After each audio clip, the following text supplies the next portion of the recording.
Okay, Matt. We've been working on your improv skills. We're gonna do a great little test here. Ready? All right. Yeah. I'm gonna give you a short scene for the cold open. You're gonna Hold do on. it. Wait. Stop. I gotta get ready. No, I can't. Okay. Let's go. Go. I don't want to do it anymore. Why are you I laughing? I don't want to do this anymore. Do it right now. All right. You're at a bank and you realize the only money you have is covered in jelly. You're trying to convince the bank teller to take it. Okay. Yeah. So are you the bank teller? Yeah, I can be the bank teller. Okay. Okay. All right. So go ahead. Go start the scene. Good morning. Welcome to Northside Central. I have money that I'd like to put in. Okay, sir. Do you have your deposit slip? No, just money. What's a deposit slip? So on the island right there behind you, if you turn around with all the pamphlets and everything. That is crazy. You know what? I really have to go. Can you just put this in there? It's $500. Well, sir, I need the deposit slip to be able to put it in there properly. Also, that is fully covered in jelly. Oh, sorry. Just give me a second. All right, there you go. Sir, I can't accept that money. Yep. I mean, it's just money. It's just money. You can accept it. It's $500. I need this in my bank account. I have a house payment coming out right now, like literally in 10 minutes. And if this money's not in there, I will be homeless forever. Okay, do you have your debit card associated with the account, and do you have a filled out deposit slip? Okay, let me go fill out the deposit slip. I go back and I fill out the deposit slip and get so much jelly on the deposit slip, right? So I bring the deposit slip back. Okay, thank you for the deposit slip. Do you have your debit card? No, I never got a debit card. Okay. Do you know your bank account number? 6. Oh, sorry, right? It's written right here on the deposit slip. Yep, it's on my the mistake. deposit Thank slip. you so much. Okay. And the name associated with the account, just for confirmation? Gary Galgax. Gary Galgax, yes. Yeah. Almost like Gygax, the D&D guy. I don't know what you're talking about. Alrighty then. All right. I'll just take your cash from you. Yep. Here you go. Okay, and sir, there's more jelly on the money. I was just about to say somehow there's more jelly on the money than there was before. Sir, how is there more jelly on there? And I pull out my wallet. It's just bursting with jelly. It's like a fruit gusher. My goodness. Do you know what's the most disappointing about this, sir? Is that I know that that's jelly because jam don't shake like that. Jam don't what? What are you talking about? It's just...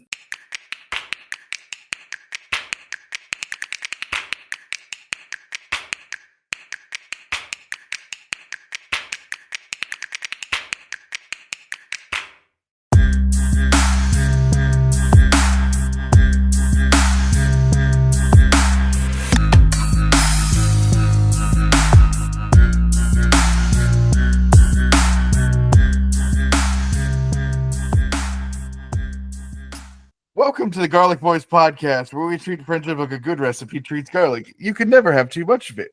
We're your hosts. I'm Connor O'Connor. And I'm feeling a little sick because I ate an entire pint of Mocha Chunk ice cream. He had too much jelly. I had way too much jelly. How much jelly? If somebody came into a room holding jelly, like right. Loose, already weird. Let's just acknowledge that. How much jelly would they have to be holding for you to be like, okay, there's something wrong? Like, I would say, like it has to be, like I think 2 handfuls of jelly is weird, but like not outside of the realm of like. I could see Connor coming into the room with 2 handfuls of jelly and just be like, the jar broke and I wanted to save the jelly. I am not the metric for if something is normal or not.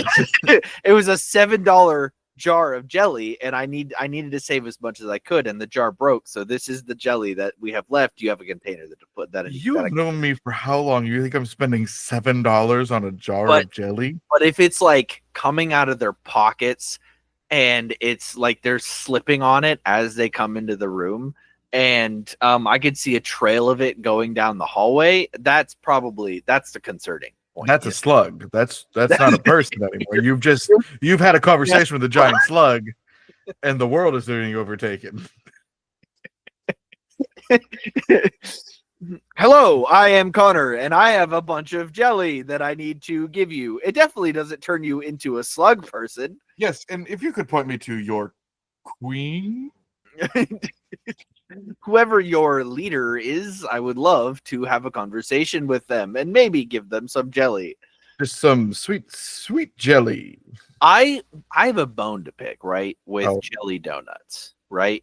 Okay. I'm so tired of eating jelly donuts and getting that, like, the jelly that's basically pie filling.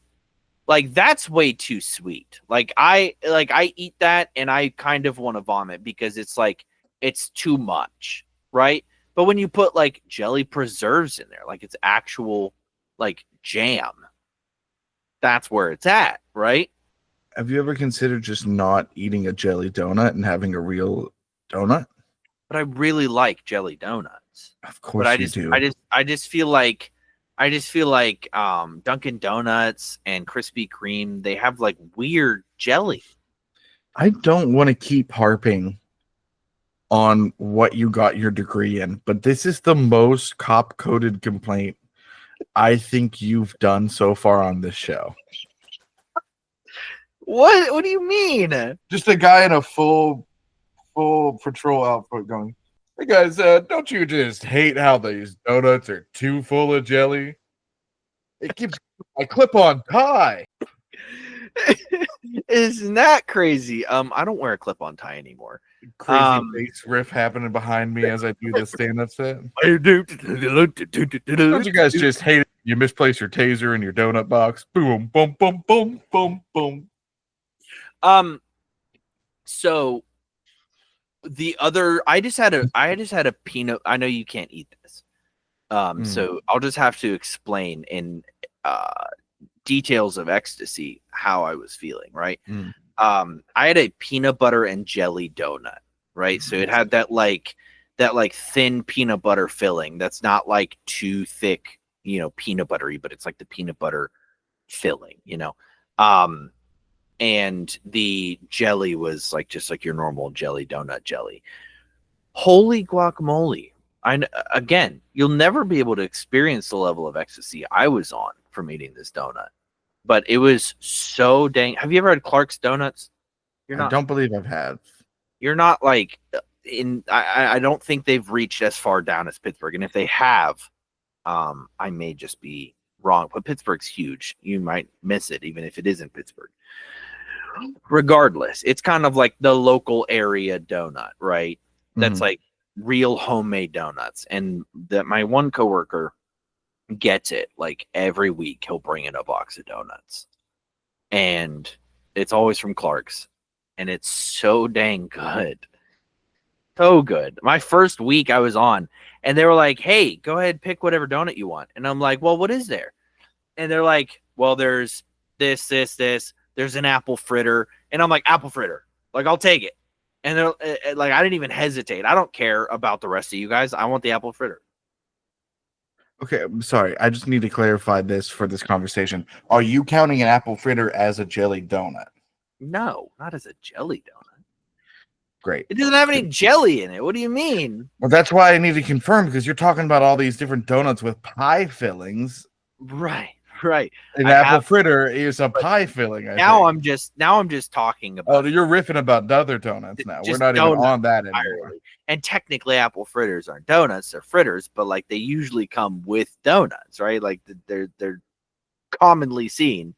I wanted to call you a fritter, but I do think that might be a homophobic slur. Is it really? I think if you'd be like, "Oh, you're such a fritter," like that feels homophobic. I guess it kind of does, because it's kind of like almost fruity. You know what I mean? Like fruity, which is usually a derogatory usage. I'm gonna ask an expert. ChatGPT, is fritter a slur? Dude, when did I text them last? Hey, quick question. Help settle an argument between me and Matt. If someone called you a fritter would you feel like it was homophobic? Who'd you text? Just an expert. Yeah, who's the expert? Here's a fun game for you. Did I text a homophobe or someone in the queer community? Because unfortunately, I have both in my phone. Unfortunately, yeah. This is how I recontact my father. When is the last time I texted him? Man, that's it's been so long. Scrolling through the text. I don't even think I have an open text conversation with him. That's fair. I probably wouldn't either. Hey, can I talk about something and get off this donut conversation while we're waiting for a possible response? Yeah. Actually, speaking of my dad, can I say something real quick? Yeah, absolutely. He recently joined the Elks, which is sort of like one of those old man clubs that's like somewhat of a cult. Yeah, absolutely. Well, he recently joined them, like maybe a month or so ago. Yeah. Brother talked to him today. Apparently, he already quit. No way. After he was so proud, he posted all the pictures of everyone in their white suits wearing their big, chunky metal necklaces for the cult. And so my brother texted this into my family group chat of my mom, him, me, and Autumn. And I go, oh, did he realize it was a cult? And almost immediately my mom goes, well, he's not really known for commitment. Boom. Absolute mic drop moment from Cindy. Shout out to Cindy. Shout out to Cindy, the neighborhood savage. Beautiful, beautiful comeback, Cindy. Beautiful. So guess what? Amazing video game news just happened this week. Sydney Sweeney got cast in a split fiction. There you go. Nailed it. Is she really in that? Yeah. That's crazy. We've been playing that and I haven't. Is it? What do you mean got cast? Because this game's been out for like several months. They're making a movie based on it and she's going to be in it.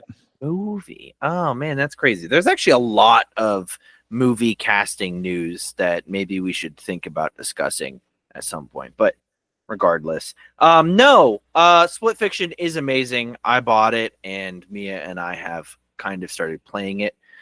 We got to the pig mission. If you know, you know. And then Oblivion, The Elder Scrolls 4 has come out remastered. Yes. Remastered and brand new. And it is fun. I hate it, but it's fun. I think so. The only like real complaint I have, right, is that, well, one, it's old mechanics, right? And they didn't really do much updating with the mechanics. Second, if you sniff that Vicks Vapo Rub, I'm going to throw hands. I'm not even holding anything. Not now. Not now. You were leaning down. There's nothing in front of me. There's nothing in front of me. You were leaning off camera. You were leaning off camera. There's nothing in front of me. Anyway, I hate you. So, the lock pick mechanic, right? It was so good in Skyrim, which I know is the game after this game, but they could have updated it in this game. I don't know, maybe made it a little easier. So the lockpick mechanic in Skyrim is you have your tension piece, right? That is typical, right, in lockpicks, and then you have the piece that goes around and clicks all of the tumblers, right? So you click, and then, but in Skyrim, it's literally you just have to turn it to the right angle, and it vibrates when it's the right angle, right? And you like pull the tension rod, and it opens, right? Yeah. In this game, you have to set each tumbler one at a time. And it is so infuriating. I had 64 lockpicks. Guess how many I have now, Connor? I'm going to say 7. 0. I have 0. On one door, I didn't even get to go into the door because I still couldn't pick it. Why does it break your lockpick? Because if you get it wrong, it breaks the lockpick. That feels rude. Yeah. So you have to do tumbler 1, tumbler 2, tumbler 3, tumbler 4, right? And I don't think you have to do them in order, but you do have to get each one of them. And I tried there's like an auto attempt button, and I tried that and it just broke my lockpick. It didn't even try. It didn't even do anything. I don't know what the auto attempt is, but you have to go one by one and get it up, and at the very height of the tumbler. So like here's your little pick, right? And here's the tumbler. The pick will go up and the tumbler will go up. Yeah. And then the pick will kind of go down, and then slowly or fastly the tumbler will drop down. But you need, when it's up at the highest, you need to press the X button to secure it up there. And then you have to go to the next one and push that one up, and when it's at its highest. So you could get all 4 of them, all or 3 of them in place, and then be on the 4th one. And if you mess up the 4th one, all the other ones drop. I hate this lockpick mechanic so gosh darn much. Everything else about this game is beautiful. I mean, it's full of really, really steep hills, which just isn't fun to climb around on. But other than that, I have no complaints. Right. Lockpicks are stupid. Maybe make it a tiny, tiny, tiny bit easier. Even the easy locks are sometimes really hard to get. You know what would help you practice? What? My church does a yard sale every year, and people can bring in stuff that they want to donate that they don't want anymore. Like anything and everything can be sold. I got Autumn a Tiger onesie. We found a microwave there for it and everything. Like, it was some great stuff. One of the lots that donated this year was, I guess, a locksmith's like whole setup. Yeah.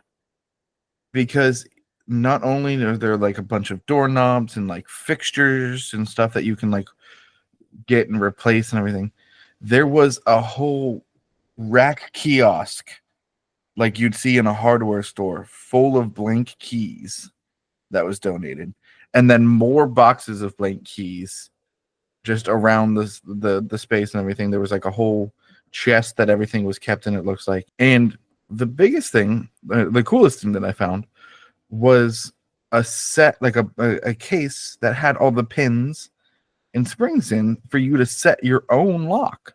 Oh, that's cool. That's kind of... So you could probably get that kit and just create your own lock.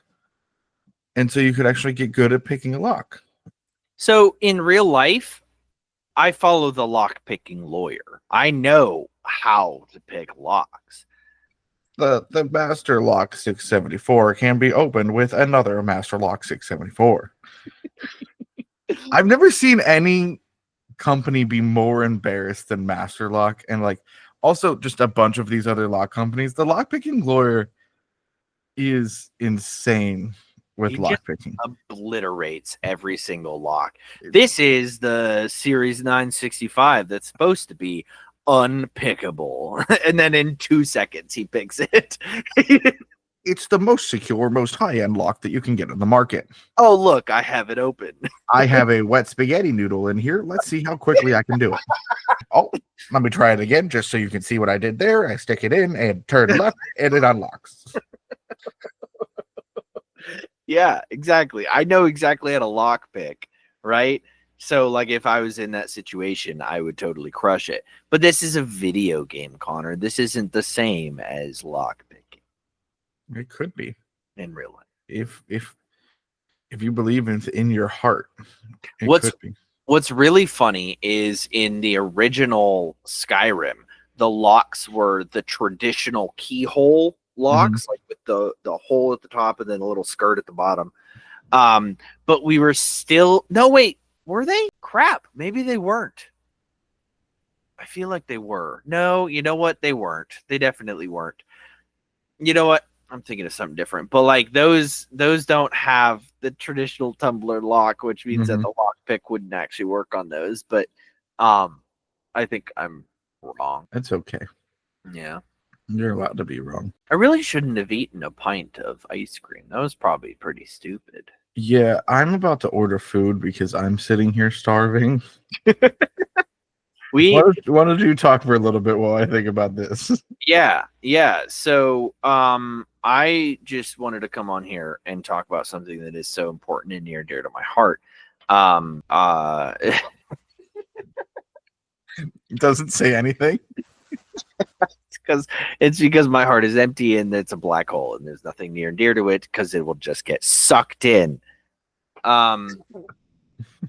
I think so. We went to a restaurant tonight. Since you're ordering food, I might as well keep talking about food. Went to a restaurant tonight called My Brother's Place, and it is a restaurant up here, in Grove City, that is like a little homely little restaurant. It's kind of nice. They've updated the outside so it looks like a pub, kind of like a bar. But then you go in and it's kind of just like it's got like the wood fixtures and like your table's made out of wood, your chairs are made out of wood, like the rough looking wood, the rustic looking wood, right? Yeah. They brought out the fried pickles, and holy mother Mary and Joseph, those fried pickles were maybe the best fried pickles I've ever had in my entire life. The breading was so crispy, and it just like, oh man, it like melted in your mouth almost. And then the pickles were still like crunchy instead of like soggy like they tend to get. It was just they were perfect. I'm so glad that sounds delicious, and I swear I'm going to be on topic. I'm so glad you brought up pickles. We did not discuss the Popeyes Pickle Menu. The what? Okay, you're going to love this. Now we have to discuss this. This is a whole menu. Yes. This is from Popeyes Newsroom. So this article is from April 1st, but this is a real thing. I'm pretty sure because I'm skeptical. I've picked up from Popeyes and they had like actual signage for it. Okay. Meet the Popeyes pickle menu. I'm not reading the whole article. I'm not Justin McElroy. You have the pickle glazed sandwich, a briny twist on the iconic Popeyes chicken sandwich, featuring crispy hand-battered chicken coated in a zesty pickle glaze, topped with thick-cut pickles and served on a toasted brioche bun. Normal, I'd say, regular run-of-the-mill sort of chicken sandwich, right? Yeah, sure. Yeah. I'm going to go next on the order of normalness. We have fried pickles. Oh, yeah, pretty normal. No menu is complete without this classic. Crispy, golden brown fried pickles are battered in Popeye's signature seasoning and fried to perfection, served with a side of creamy ranch dripping sauce. Sounds delicious. I like their breading. Not too bad. Really good. Now we have pickle glazed wings, both boneless and bone-in. Pickle glazed wings? Yep. That sounds disgusting, but okay. I think it's pretty much the same glaze that you'd have on that pickle sandwich. Yeah. But just on wings instead. I do get the hesitancy though. For some reason, the wings do sound less appetizing than the sandwich itself. Yeah. And just you're gonna be thirsty. Yeah. After all of that, you're gonna wash it. You're gonna want to wash down all that pickle with something, right? If you say pickle soda or something along those lines, I might kill you. I wouldn't say anything as silly and juvenile as a pickle soda. Right. This is a pickle lemonade. It's tangy, refreshing drink that you didn't know you needed. This sweet yet savory lemonade is infused with real pickle juice for a surprisingly addictive sip that pairs perfectly with every item on the menu. You cannot be serious. Yep. That sounds so gross. Sounds nasty. It was real. I hate it. I don't mind the first 2 items on the menu. What have we come to? What does this world come to? So I found a Good Housekeeping article about them trying it and reviewing it. Yeah. For the sandwich, the article writer wrote, "It's a fried chicken sandwich and we all know and love. Now with a sweet, spicy pickle glaze. The 2 sandwiches in my order had a light dab of glaze, all the better for keeping the coating crunchy and the soft toasted brioche bun from soggy out. If I had a tiny quibble, It said the 2 thick-cut pickle slices in each sandwich got hot. I would have preferred the constant fridge-cold pickles against the hot chicken, but maybe that's a restaurant-level desire and not attainable in fast food. Did you not eat the sandwich right away? Why are your pickles burning hot? Wild. Okay. Pickle glaze on the sandwich was a soft whisper. Here on the wings, it was a throated roar. It seemed to say, I'm spicy, I'm briny, very sweet. When it comes to wings, I'm pro bone, so the white meat here's it. The white. I'll tell you who else is pro bone. Sorry, I gotta reset. I'm pro bone, so the white meat here felt a little dry and shreddy, more like when you find a chicken tender. Both boneless and bone-in wings available at 6 and 12 piece meat. I prefer the bone-in wings, which had the same sweet briny glaze as the boneless, but the meat was more luscious and juicy. Fair warning: the heat from the fiery glaze builds against the backdrop of zesty Louisiana spices and the craggly fried coating. Luckily, you can find the creamy cool relief in the Dunkin' ranch sauce. Now, creamy cool relief. All right. This is a professional writer. I hate it already. And their opinion on the lemonade. Are you ready? Okay. Sweet, savory, and puckery tart. It tastes like a salted lemonade with an extra oomph. It's actually thrilling to get something this complex and zesty from a national food chain. Sorry, tasty, not zesty. I'm completely obsessed with it. The pickle lemonade is definitely my go-to drink on a hot summer day, and next time I have a cramp in my leg. I want to know how much Popeyes paid them. I gotta know exactly how much they got paid to write that. Are you questioning their journalistic integrity? I 100% am. Yes, I 100% am. If you maybe said something like, it was kind of disgusting and I never want to drink it again, I'd rather pull out my toenails with my own teeth. Sure. Yeah, I would probably be like, yeah, no, they're totally telling the truth. You get what this means now, though, right? We are not trying that. I will not try that. I will try every other thing on the menu. I'll get the sandwich. I'll get the fried pickles. I'll even try the boneless wings. I will not try that lemonade. So the boneless wings got a 6 out of 10 from this author. Bone in got a 7.5. Sandwich got an 8. Fried pickles got an 8.5. The pickle lemonade got a 9.5 out of 10.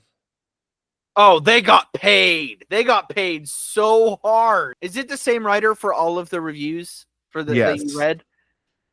They got paid. The article was written by Susan Chung, I believe is how we're pronounced. They were talking about a different kind of bone in white meat, if you're catching what I'm throwing. Don't. I can't condone that. You're right. You can cut that out. I'm not cutting it out. I just can't condone you saying something. Hey, like that. Do you want to see a new tattoo that I found? Now I think we should both get. Look at that. Look how awesome that tattoo is. That is so sick. I might get it. Very ADHD of you, Matt.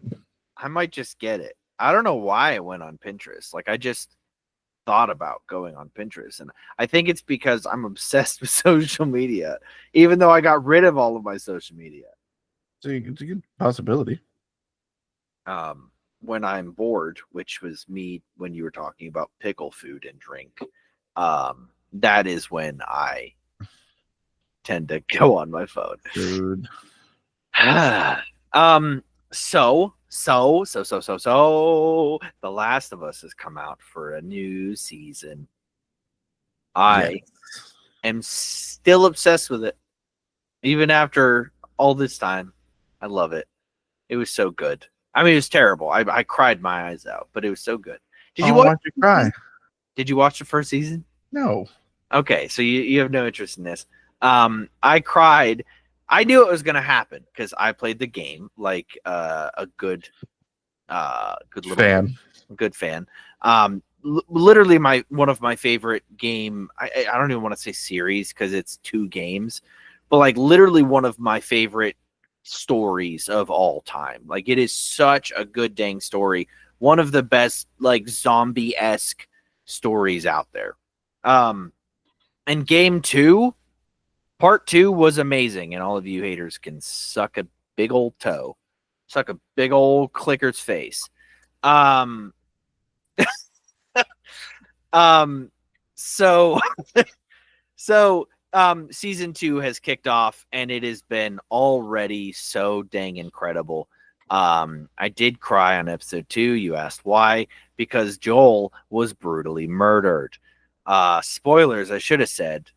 Spoilers, a little late for the listeners out there who haven't watched episode 2 yet. Stop sniffing that. But I can. You're getting low, Connor. Your nose is like, my back hurts. I'm allowed to lean. Your nose is approaching the bottom of the camera feed. It's just gone now. Your nose is gone. Anyway, so Joel was brutally murdered with a golf club, and I was very, very upset about that, but also knew it was going to happen, so I was prepared.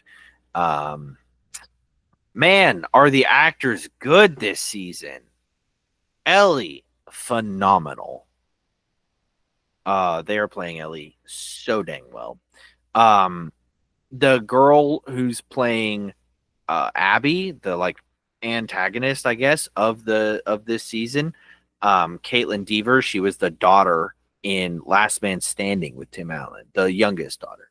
Yes. So I guess he had 3 daughters. I should have specified. She is Abby in this. And while she may not be fully as muscular as Abby, like Abby in the game was like huge. She was like pro wrestler type.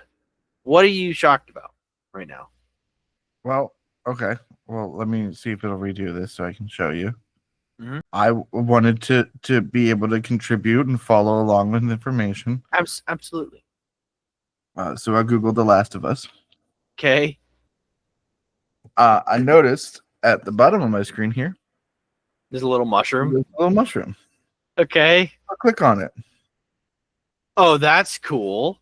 And I click on it, and I click on it, and I clicked on it, and I clicked on it, and I just kept clicking. Oh my goodness. That is so cool. For those of you not watching and just listening, even though you can watch the video version of the podcast over at youtube.com/thegarlicboys, the screen is growing mushrooms. Yeah, that's really sweet. It's just gonna continuously grow. The mushrooms are on the side. I was kind of hoping they do more. This is still really freaking sweet. Like, don't get me wrong. I'm glad they did this. I love when Google does promotional stuff like this. I think it's very fun. Wow, that's a lot of mushrooms, a lot of shrooms. That's very fun. I like it. I like that a lot. But yes, please keep continuing to describe the game. Pedro is dead. Not in real life. He's still amazing in real life. But in the show, he is dead. And so I'm assuming he's going to make some like flashback appearances throughout the season. Right. But for all intents and purposes, he's done. They said something along the lines of they might make a season 3 and 4. Which confuses me, because if they're doing one game a season and they have 0 plans to put out a 3rd, let alone a 4th game, are they just gonna like continue the series? Yeah, are they just gonna do a full Game of Thrones? Right, like where they're now writing I mean, to be fair, the creator Neil Druckmann is still very involved in the show. Like he is really involved in the writing of the show. So I don't think they're ever going to like go away from anything he would be uncomfortable with, especially because Craig Mazin is like, they're like buds because of this. And he's a big fan of the game and has like a vision for this, right? That he's not like going away from the source material. But like if they continued, obviously they have to work together to write like new stories, which is going to be wild and insane. And maybe they'll just go away from the characters and do like a Walking Dead almost, where they have whole like brand new characters that are introduced and, you know, following their stories. I don't know, but seems really fun, really interesting. I'm excited for the future of this show. Very excited. Very sad. It's a shorter season this year. Is it? How short's it going to be? 7 instead of 9. That's fine. I mean, they got it all packed in there, I hope. I'm assuming. That's what she said. Speaking of TV shows and spookiness, I am caught up on The Rookie. I would like to discuss this last episode. Hold on, am I caught up? Episode 15. Let me verify. Why am I going on instead of my phone? Go on your phone. Let me double check. I hope I'm not, so that you can't talk about it. I'm just log in. Thank you. Whoa, whoa, whoa. I'm not caught up on the show. I am so sorry, Connor, man. I'm not caught up. I have not watched the newest episode. Another documentary episode. Okay, see, that was gonna be my point. Ready? Look at me. Look at me. I said the same thing. Okay, but there's two things that I hate when they stylize in this show. There's the one where everything is done through the cameras. Yes, where it's all like body cam. It's like bad angles for everything. Yeah, I hate that. And the documentary episodes. I think they're good for a one episode. Like, do this for one episode just to change things up. Never do it again. And yet they keep bringing it back once a season. I know, and it's infuriating. So I had the same reaction when the episode started. Yeah, it's a good one though. Is it? Okay. And there's a lot of twists in it that you're not going to expect. Okay. I will say though, episode 14, which we've both watched, we got a reintroduction of that AI that knows everything. Mm-hmm. And we got a conclusion sort of to the Malvado storyline. But I think something is going to happen with the AI that brings Malvado back as a threat for Bailey and Nolan. Not to life. Right. Like they know the information that he. Yeah, I see. Yeah. Ooh, that would be interesting. Yeah, I thought it was a pretty lackluster ending to the storyline as it was. But I'm also kind of glad that Nolan didn't do anything wrong, I guess. Like he didn't intentionally shoot him to like cover up the story. I was watching it while I was at work, and so it was a point where I wasn't looking at the screen during the fight, and I heard Tim and Nolan fighting him, and then I heard Angela show up, and then I heard gunshots, and I was like, it's gonna be such good writing if they make it Nolan, but please don't let it be my baby boy. I need Nolan to be the purest possible character for the entirety of the show. Nothing he does can ever be wrong. Ever. I know it's a fictional show and there's no cops like this, but I need to believe that there are cops like this. This is how cops are supposed to be. Don't take this from us, ABC. They already took one role model from us this week. Huh? Oh, everyone online was freaking out because on 911, the hot captain dad or whatever that was married to Angela Bassett died. Oh no, that's terrible. I didn't watch it. I don't know. I didn't watch it either. Now 911 Lone Star. That's where it's at. That one has Rob Lowe on it. Right, Rob Lowe. Don't you dare say right like that. I know who Rob Lowe is. Don't you dare give me the right, like, yes, I definitely know what Connor is talking about. And I am not just agreeing so that he shuts up about the topic. Nope, not me. I would never do that. Like, I don't get a lot of social cues, but I get some of them. I've watched Parks and Rec. I know who Rob Lowe is. He's the guy with the mustache, right? Like the one that played in The Last of Us season 1. So, unfortunately, there was a slight technical thing there. I don't know if you guys realized it, but Matt died. And Matt was just shot in the head. I don't know where that came from. Crazy timing that it happened, right? Oh, it's really coming down out there. It's pouring. I might lose power, but it was fun while it lasted. I was talking to one of our a friend of the show, Roger from Rock and Roll for Initiative. I was talking to him this week, and they just put out a new episode of their. They do every other week for their main campaign, and then they do what they call cantrips in between, and they just put out a new episode of AI Theater. Oh, nice. And they had to put a discretion, like a viewer discretion advised for religious themes of like mocking them, so like people don't get mad. Like, hey, we warned you that this was happening. And you go, oh yeah, I had to do something similar. I had to let everyone know in our last episode that we were just joking about kidnapping. 100%. Like I cannot be more adamant about that. Nothing here. We might have to start doing a disclaimer similar to the McElroy brothers at the beginning of the show. Garlic boys are not experts. They are just idiots with microphones. Who gave them microphones? Some other idiot. Best Buy. Yeah, I feel like we have to put a disclaimer saying, hey, nothing that they say is correct. It's just a big joke. It's all a joke. It's just like Connor's life. A joke.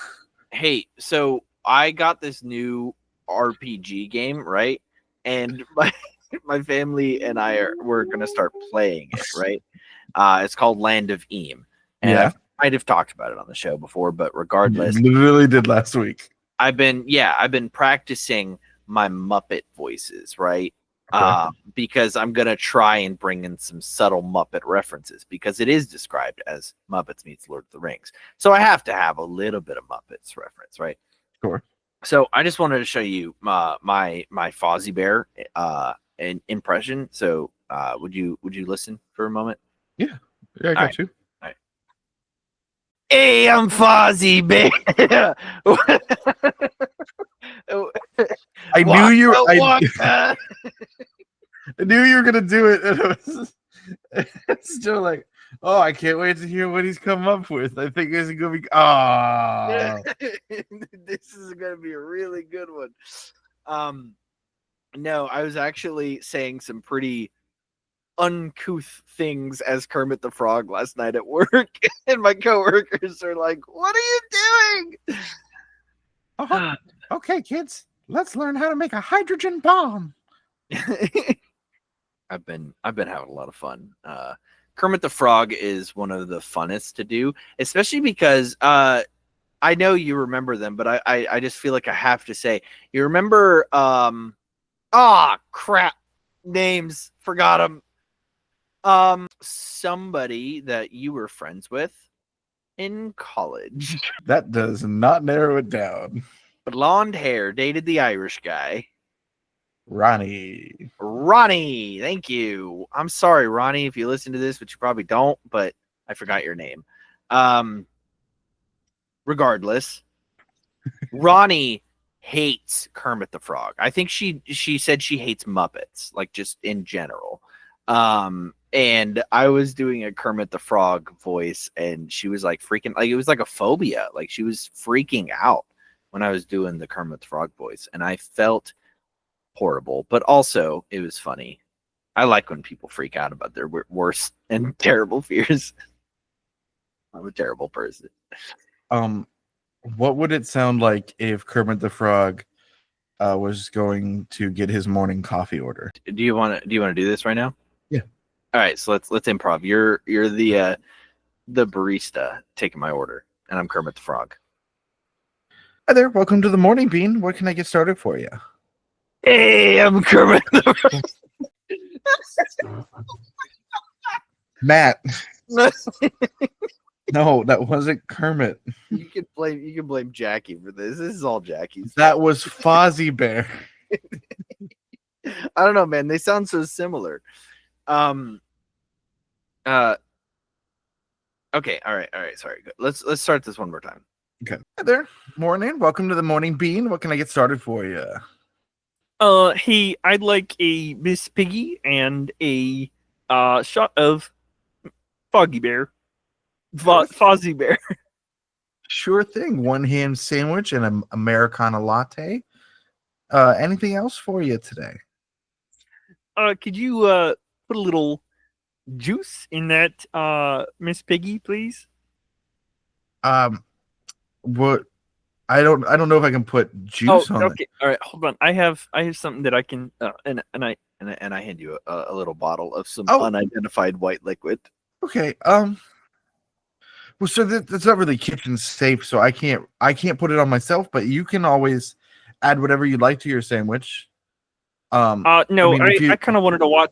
I kind of wanted to watch you do it. Okay. Well, the list of supplies that I can add to a sandwich is actually like on the like these are the only ingredients that I can add to the sandwich. So it's like ketchup, mustard, some of this loose jelly here.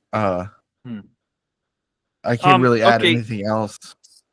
Second question: do you have any cucumbers or whole pickles that I could go prank some people on Omegle with? I think we have some cucumbers for the salads that we make. I can check in the back, but it is morning rush and like there are other people in line. Do you mind just swiping your card there? The screen's gonna ask you. There's gonna be a question on the screen. I have a gun. I'm gonna go look for the cucumber then. Definitely gonna. I will be right back, sir. Thank you. Thank you.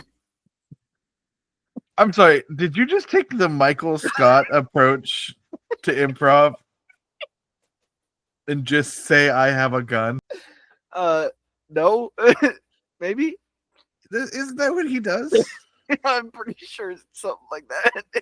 He comes in and he's like, "Get on the ground, get." Well, all right then. There you go. That was my my Kermit impression. Stay tuned for the animated version that we put up on our YouTube.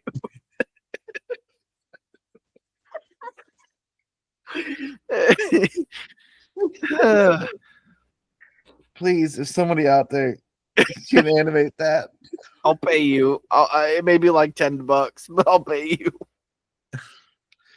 Oh my goodness. I just want like maybe an animatic, you know what I mean? Like the Epic Musical animatics are doing so dang well. You just have to put together a bunch of. Of course, you found some way to watch Epic the Musical into this. Of course. I love that musical so much. You know what? I'm gonna give you get 2 minutes to just talk about Epic the Musical. All right, 2 minutes to talk about Epic the Musical. So, song number 1 is The Horse and the Infant, right? And it's about Odysseus, right, in the Trojan War. And then he gets a vision from Zeus, and Zeus tells him to go kill a baby, right, which is the infant in the story. So then he has this entire song about how he's just a man. Get it? That's the name of the second song, that he's just a man. And he has no willpower and doesn't want to kill this baby because it reminds him of his son. But he is, in fact, just a man. Who is he to say no to a god? Especially Zeus. Like, you don't say no to Zeus. Why do you think there's so many demigods out there? Anyway, so he drops the little baby off of the... He kills the baby by dropping him from a very high height. And then they go into the rest of the musical, which, you know what, just give me a second because there's a lot of songs in it and I don't remember every single song. Then it goes into Full Speed Ahead, right, where they are on a boat, which is like kind of the entire musical. It takes place on boats, right? And so they're on a boat and then they have to go at full speed. So then in Open Arms, he has a conversation with Polites, his BFF from childhood, about how Polites is saying that he should greet the world with open arms and not be so closed off and mean. But he just had to drop a baby off of a wall, so he is obviously pretty messed up. And it's honestly Athena's fault because Athena told him that he had to be a warrior of the mind, right? Which actually is the next song. Isn't that crazy? So Warrior of the Mind is a song about how he isn't supposed to be greeting the world with open arms. He should treat everything as a threat. So then you get into the next album, number 2 album of like 6, and that's all I've gotten so far. And they meet Polyphemus, right? The Cyclops that they had to blind to get away, right? And so they meet Polyphemus. Oh, hi Connor, you're back. And so they meet Polyphemus by killing one of his sheep, and he is obviously very upset about how they killed his sheep. And so he goes to try and kill all of them, and Polites dies. Oh no, that's what happens when you greet the world with open arms, Polites. And then so then they had to try and fight the Cyclops and not die. And then eventually they blind the Cyclops after feeding him lotus juice, and he passes out, right? Excuse me. So then they blind the Cyclops and escape. And then Odysseus is like, hey, Cyclops, you dummy. I'm Odysseus. I'm not nobody, like I told you before that I totally mentioned when I was talking about this musical. My name's not nobody. I'm Odysseus, and you can suck my big toe. And Athena's like, you stupid idiot. Why would you tell him who you are? And then the next album is about how, because he told him who he was, they're now stuck in a storm because Polyphemus was Poseidon's son. So then they get stuck in Storm, which is the next song in the list, right? It's been way longer than 2 minutes, so maybe I should continue this next episode. Connor, are you going to talk, or do I keep going? I'm trying to figure out if my food is here or not. I'm hungry. I think so, because the dog's barking. I'll be right back. Okay, I'll keep talking. So then you get to Storm, right? And they're caught in a storm. And so they go and meet Aeolus, the wind god, right?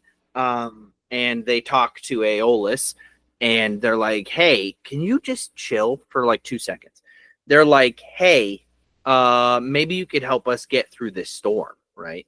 And his buddy, Eurylochus, who is always doubting him, is talking about how much longer till your luck runs out. And that is the name of the next song, Luck Runs Out.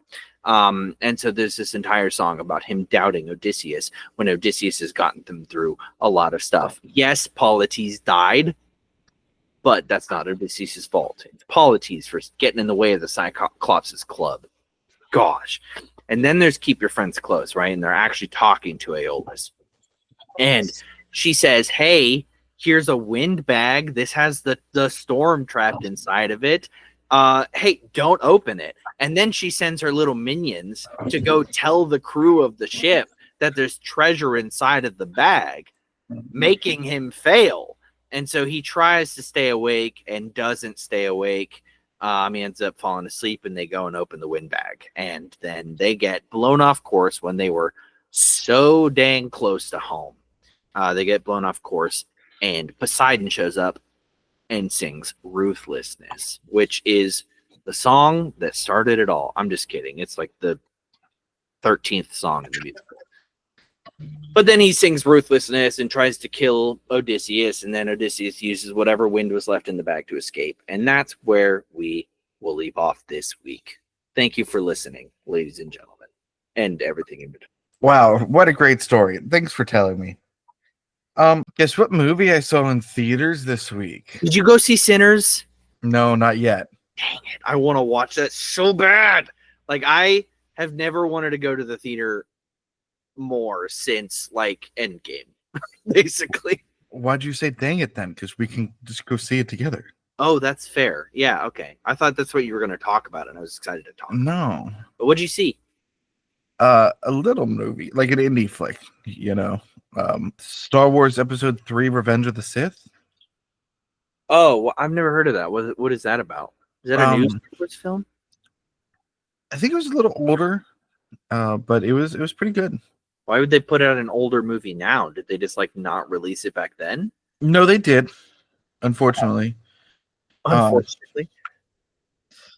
it was the 20th anniversary.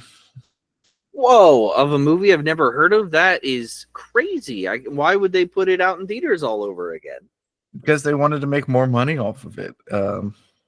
Just a cash grab. Probably. Grab. That's all it is.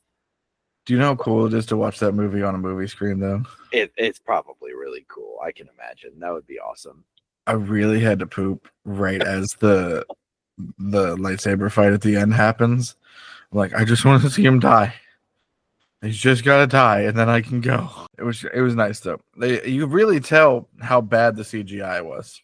Oh, I know. It was 2005, and boy howdy, did they not know what CGI was yet? Because in that first scene ish, when Count Dooku does his flip and everything, it's the most rubbery body. Like, it made Mr. Fantastic in the 2005 film look real. It was bad. I bet, yeah. And I leaned over my buddy Joel and I went, "Hey, do you know he actually did that?" It was good though. It was fun. Me and some of my other friends, like, we were all couples there, and it was like 10 of us going to see a movie that none of us could have seen. Well, all of us probably could have seen in the theater, but like none of us would have gone to the theater to see when it came out. And it was cool. I like going to see old movies. This is the second Star Wars I've seen in theaters now. So Return of the Jedi, Revenge of the Sith, and then last year I went and saw Return of the King in theater. Nice. I've never actually seen any of these in theaters, so I'm a little jealous, but it's really cool that you got to experience that. To check it out. Probably not. Okay. I only go to the movies anymore for like incredible stuff, right? Like Sinners sounds absolutely incredible. I've heard nothing but good reviews about that movie. The Marvel movies, I mean, I love Marvel movies even if they're not great movies. So I'm going to see a good 99% of them in theaters, you know. But seeing a movie that I've already seen 100 times, probably not. Sinners currently has a 98% on Rotten Tomatoes. I know. Which, for those of you who don't know, the Rotten Tomato, the way the tomato meter works is the 98% means out of the total number of reviews that it was given. So right now for critics is 312. Out of those 312, 98% are positive. Yeah. Which 7 have rated it rotten. 7? I kind of want to see what most people have to say about this. You all 312. I felt almost churlish saying the movie is all over the place when all over the place is clearly a goal. But the failing genre matching scene here plays closer to the chaos of everything all everywhere all at once than a surgical attack of Get Out. Everything Everywhere All at Once is an amazing movie. Yeah, you just compared this to 2 other great movies. Can I search by... Listen, it's Michael B. Jordan playing Michael B. Jordan or playing another version. Playing 2 characters that look exactly like 2 twin brothers that look obviously the same. And it's Haley Steinfeld and probably several other actors that I didn't take the time to look at who was in it. But come on. It's a vampire movie. Come on. You don't get any better than that. It's fantastic from what I've seen. Yeah. I've been seeing a lot of like clips and stuff. Not just clips of the movie, but like people reenacting like part of the movie and like the you have to invite a vampire in kind of thing. And so they're kind of like satirically talking about the movie, and I gotta know what it's all about. I gotta see it. I told Mia we have to go watch it, and she watched the trailer and thought it looked really good. So we're gonna watch it in theaters. What's really cool about this is Ryan Coogler, who's the director, also kind of got like a new kind of deal. Like most companies are calling it an unprecedented deal. Yeah. If you can tell me what it is. do I have to find another article? I gotta find another article. Goodness gracious, come on, people. Why are we writing so much about these things? No. You stay. Been a naughty boy. Naughty, naughty. If I remember correctly, because I can't find it written out like I've seen it before quite yet. Yeah. But he got final rights on the cut of the movie. He got first dollar rights, I think is it. Man, if you could just give me the information I asked for. Here we go. Is this it? I can't. No article is being helpful right now.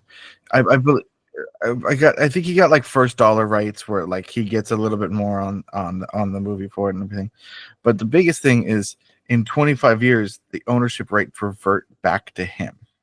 Oh, which is kind of like unheard of, and like is the biggest thing that's short of shaking up the industry with it. And it's like that it's his movie. Like he fully gets to maintain in 25 years he'll get to have the rights over it and everything.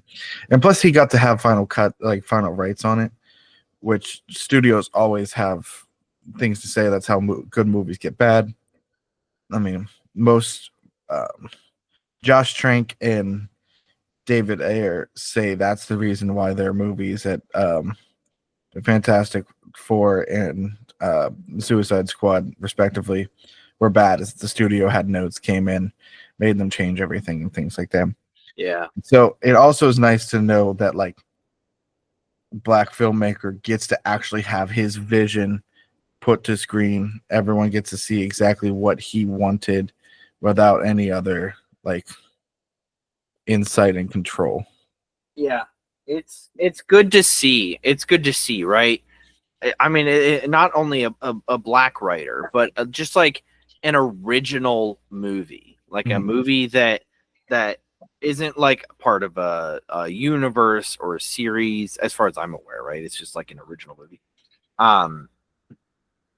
But like it's good to see that, not only just that in general in this day and age, because it's not insanely common for anymore for original movies. It's all remakes or like reboots even, or live action versions. Like that, it just seems like we're just doing the same stuff over and over again, which there's a certain audience for, I guess. Like it's fine. It's just not really for me. Like I do enjoy the Marvel series, so I'm happy that they're going to continue doing that.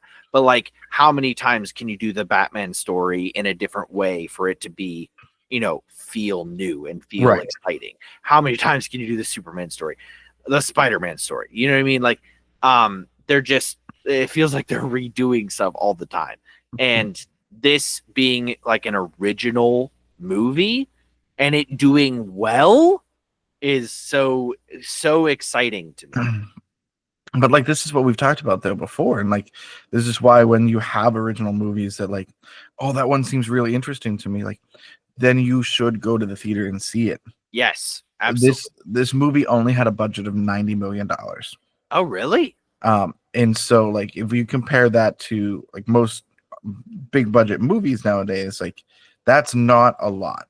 That's like a third of what normal big budget movies do. Like they're usually in like the 200 millions, aren't they? 150 to 200 million. Yeah. Right. That's what I'm saying. And so this is a lower budget movie. So they've already made $93 million worldwide. Dang.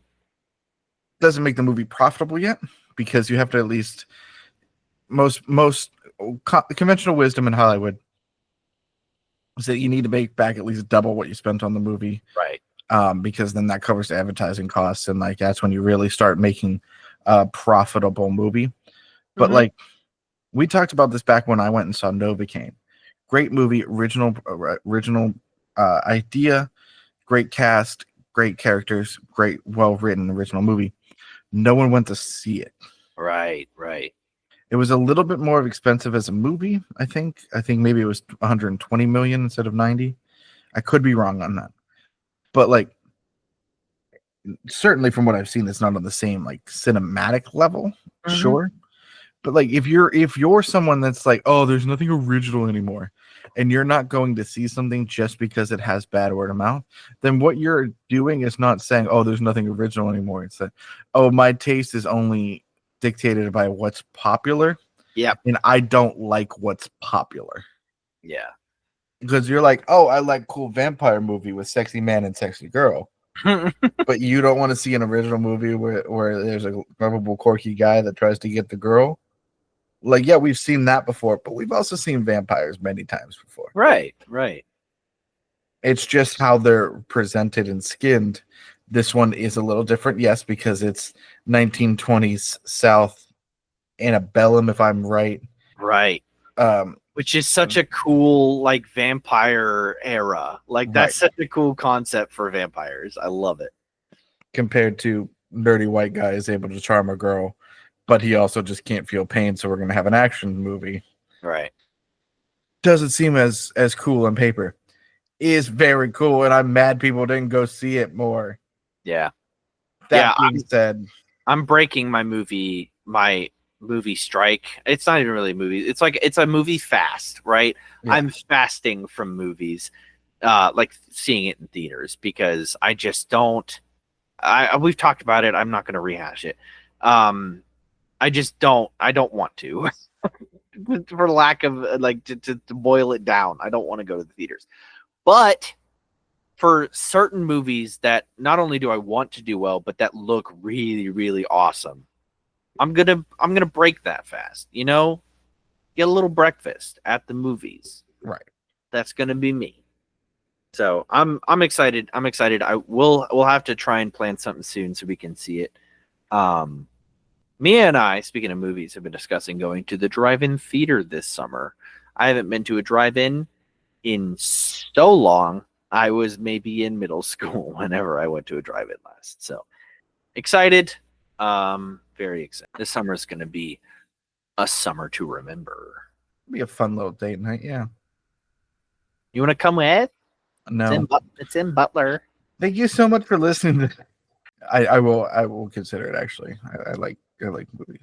Thank you so much for listening to this week's episode of The Garlic Boys. If you'd like more from us, you can always follow us over at Facebook, Instagram, TikTok, and Threads. You can go on over to our Patreon at patreon.com/@thegarlicboys. If you'd like to support us, you can support us for as low as $3 a month or $10 a month if you want some of that super secrets fun stuff that we're creating for you over there. Then, if you'd like to support us financially in other ways, where you actually physically get something in return, you can head on over to our Redbubble store and look at some of the fun designs we have over there that Matt and I have made. And if you'd like to watch video versions of the podcast, as always, you can head over to youtube.com/@thegarlicboys to watch video versions, not just this show, but also the Clever Boy Quiz, the show. Matt, do you have a supplementary mom report for this week? Oh, boy, do I.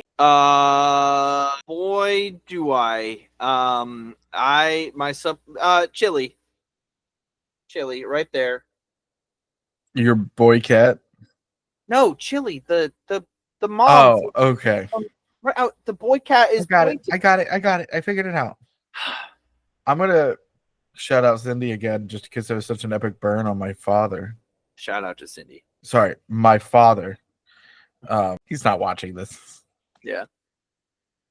Do you have any final thoughts for this episode? No, but Ozmo wants to say goodbye.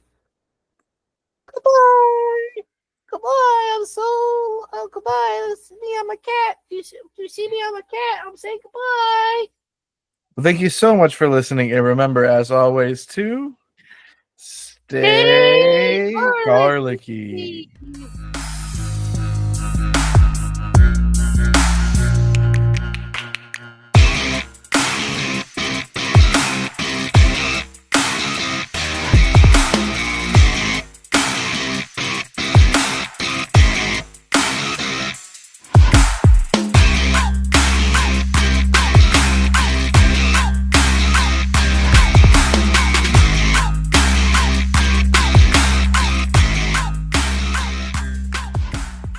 Good job, buddy. I'm so proud of you. So, sir, I wasn't able to find any cucumbers, but we do have these mini gherkins that we put on the side of our sandwiches. It'll have to do, I guess. Is that what Miss Piggy said last night? Got him.